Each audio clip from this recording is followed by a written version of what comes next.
Hello everyone, welcome to new video tutorial. आजको भिडियोमा हामी फोटोसपको युज गरेर पासपोर्ट साइजको फोटो कसरी बनाउने भन्ने कुराको बारेमा सिक्न गइरहेका छौँ। Let's start today video tutorial. हामीले पासपोर्ट साइजको फोटो कुन फोटोको बनाउनु पर्ने हो त्यो फोटो डेस्कटपमा राखिसकेका छौँ। यहाँनिर डेस्कटपमा फोटो देख्न सक्नुहुनेछ। एट फर्स्ट फोटोसपलाई ओपन गरौँ। फोटोसपलाई ओपन गर्नको लागि विन्डोजको बटनसँगै आरमा क्लिक गरेर यहाँनिर कमान्ड चाहिँ फोटोसप लेखौँ र त्यसपछि इन्टर क्लिक गरौँ। फोटोसप ओपन भइसकेको छ र एउटा हामी पेज क्रिएट गर्छौँ। पेज क्रिएट गर्नको लागि हामीले किबोर्डबाट कन्ट्रोलको बटनसँगै यानमा क्लिक गर्नुपर्ने हुन्छ र कन्ट्रोलको बटनसँगै यानमा क्लिक गरिसकेपछि न्यू डकुमेन्ट भनेर आएको देख्न सक्नुहुनेछ। यहाँनिर हामीले स्केलको मेजरमेन्ट चाहिँ अहिले मिलिमिटरमा राख्नुपर्ने हुन्छ। मैले मिलिमिटरमा राखेँ र विड्थमा गएर हामीले यहाँनिर विड्थ चाहिँ 25 राख्नुपर्ने हुन्छ र हाइट चाहिँ 30 राख्नुपर्ने हुन्छ। रेजुलेसन 300 राख्नुपर्ने हुन्छ र त्यसपछि कलर मोड चाहिँ यहाँनिरबाट हामीले CMYK राख्नुपर्ने हुन्छ र त्यसपछि यहाँनिर क्रिएटमा क्लिक गर्नुपर्ने हुन्छ र क्रिएटमा क्लिक गरिसकेपछि यहाँनिर एउटा पेज क्रिएट भएको देख्न सक्नुहुनेछ र त्यसपछि अब यहाँनिर हामीले फोटो ल्याउनु पर्ने हुन्छ। फोटो हाम्रो डेस्कटपमा रहेको छ। यहाँनिर डेस्कटपमा फोटो देख्न सक्नुहुनेछ। अब यो फोटोमा हाम्रो ब्याकग्राउन्ड रहेको छ।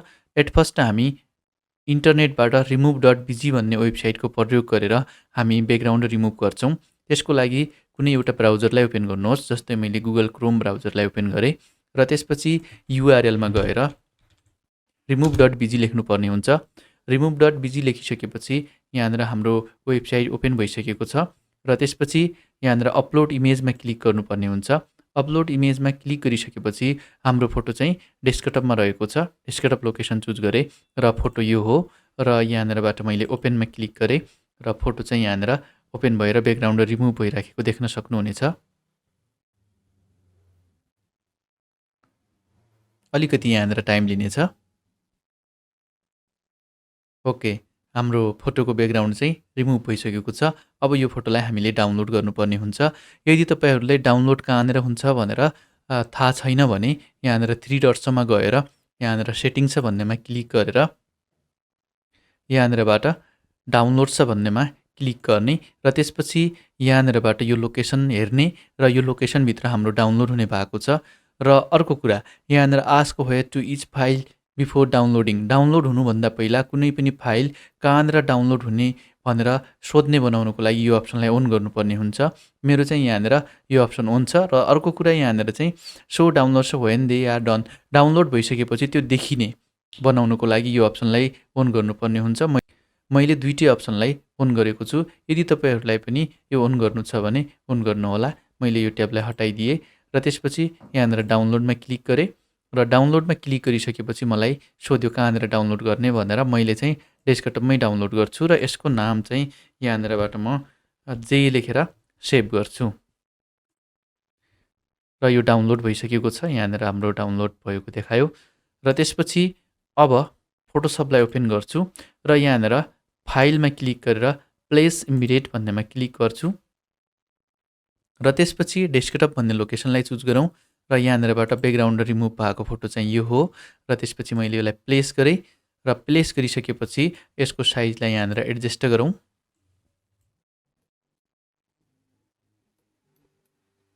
ओके, अब इन्टर क्लिक गरेँ र त्यसपछि अब लेयरहरू ओपन गर्नको लागि हामीले किबोर्डबाट F7 को प्रयोग गर्नुपर्ने हुन्छ। F7 मा क्लिक गरेँ र ब्याकग्राउन्ड लेयरलाई सिलेक्ट गरेँ र त्यसपछि यो ठाउँमा फरग्राउन्ड कलर हामी अहिले यहाँनिरबाट पिङ्क टाइपको कलरलाई चुज गरौँ। पिङ्क कलर चुज गरेर ओके गरौँ र त्यसपछि यो ब्याकग्राउन्डमा फिल गर्नु पर्यो भने यो लेयरलाई सिलेक्ट गर्नुपर्ने हुन्छ ब्याकग्राउन्डको र त्यसपछि हामीले फरग्राउन्डमा पिङ्क कलर राख्नुपर्ने हुन्छ अथवा तपाईँहरूलाई निड जुन कलर छ त्यो कलर राख्नुपर्ने हुन्छ र त्यसपछि किबोर्डबाट अल्टको बटन प्रेस गरेर राख्ने र किबोर्डबाट डिलिटको बटन थिच्ने र त्यसपछि हाम्रो कलर फिल हुनेछ र त्यसपछि कन्ट्रोलको बटनसँगै दुईटै लेयरलाई क्लिक गरेर सिलेक्ट गर्ने र त्यसपछि एउटैमा मर्ज गर्नको लागि कन्ट्रोलको बटनसँगै ईमा क्लिक गरेर एउटैमा मर्ज गरिदिने र त्यसपछि यहाँनिरबाट यो लकमा क्लिक गरेर अनलक गरिदिने र त्यसपछि कन्ट्रोलको बटनसँगै एमा क्लिक गर्ने र यहाँनिरबाट कुनै एउटा सिलेक्सन टुलमा क्लिक गर्ने।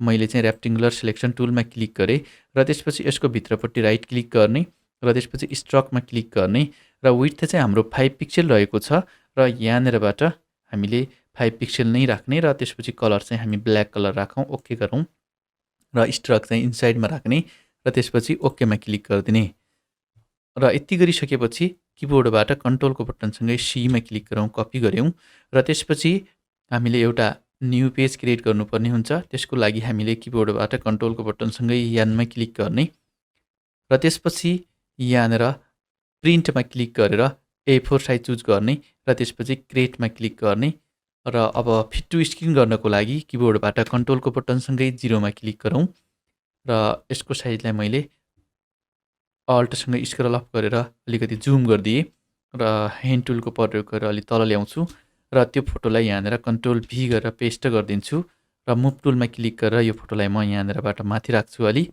र त्यसपछि अब किबोर्डबाट मैले कन्ट्रोलको बटनसँगै जेमा क्लिक गरेर डुप्लिकेट गरिदिन्छु र यहाँनिर लेयर चाहिँ डुप्लिकेट भएको देख्न सक्नुहुनेछ र कन्ट्रोलको बटनसँगै टीमा क्लिक गर्ने यो फोटोमा र त्यसपछि यहाँनिर यो फोटोलाई चाहिँ अलिकति यता ल्याउने।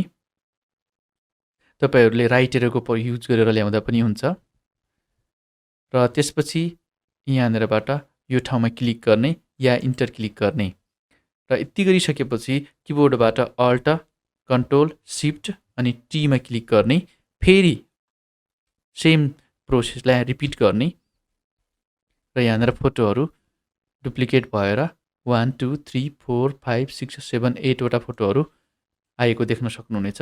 मैले सिलेक्ट गरेर यहाँनिर लेफ्ट एरोले अलिकति लेफ्टतिर ल्याएँ र यहाँनिर चाहिँ हाम्रो 8 वटा फोटोहरू बनिसकेको देख्न सक्नुहुनेछ र अर्को मान्छेको पनि तपाईहरूले पासपोर्ट साइजको फोटो बनाउनु पर्ने हो भने यो ठाउँमा राख्नुपर्ने हुन्छ सेम प्रोसेस गरेर र म अब यसैलाई डुप्लिकेट गर्छु, सिलेक्ट गरे सबैलाई मुभ टुलबाट र त्यसपछि अल्ट प्रेस गरेर राखेँ, दुईटा यहाँनिर एरो आएको देख्न सक्नुहुनेछ र मैले तलपट्टि ड्र्याग गरेँ र शिफ्ट थिचेँ र त्यसपछि यहाँनिर चाहिँ आएको देख्न सक्नुहुनेछ र त्यस्तै गरेर सेम प्रोसेसले हामीले यो सबैलाई सिलेक्ट गर्ने, अल्ट क्लिक गरेर राख्ने र तल ल्याउने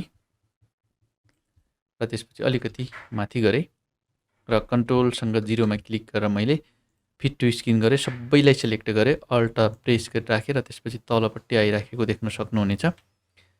सेम प्रोसेस सिलेक्ट गर्ने र अल्टसँगै तल गर्ने, यहाँनिर चाहिँ हाम्रो पासपोर्ट साइजको फोटो पुरा पेजभरि आएको देख्न सक्नुहुनेछ।